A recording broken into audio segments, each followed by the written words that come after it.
Fabrizio Crapanzano è il nuovo segretario cittadino del Partito dei Fratelli d'Italia, sicuramente un partito in crescita e vivo anche a Favara, dovuto naturalmente a quello che è a livello nazionale la Premier Giorgia Meloni e la sua leader.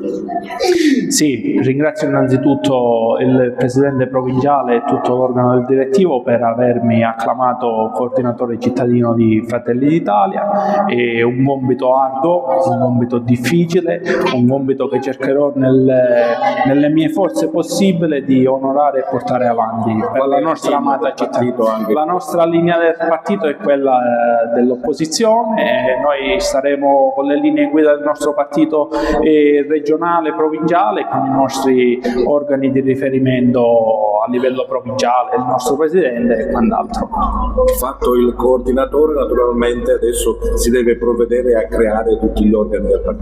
Sì, adesso stiamo provvedendo, già subito da domani mi metterò al lavoro per organizzare tutto il partito, tutto l'organo direttivo che già è stato eletto e cercheremo di portare avanti con forza e determinazione per la nostra amata città.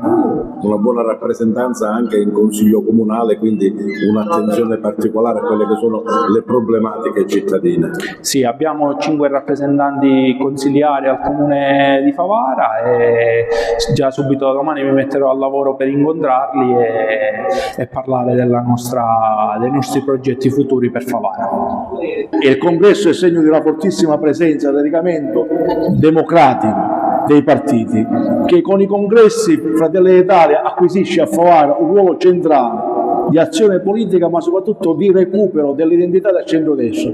Fabrizio Crapanzano, eletto segretario all'unanimità, ha avuto il mandato pieno per recuperare il rapporto con le forze del centrodestra, per evitare che accada quello che è accaduto 5 anni fa. Iniziare a lavorare quindi un programma e un progetto che porta a una sindacatura unitaria, perché Favara ha bisogno di avere un sindaco di centrodestra per rilanciare la nostra città all'interno del circuito provinciale e nazionale. Giorgia Meloni rappresenta per noi il riferimento autentico di una politica forte, basata su un'azione continuata sui temi più importanti. Credo che dobbiamo imitare e soprattutto rafforzare il ruolo della Presidente Meloni con un partito che sia al passo con le sue attività internazionali, che riesca a recuperare anche le ragioni dell'idealità della presenza politica.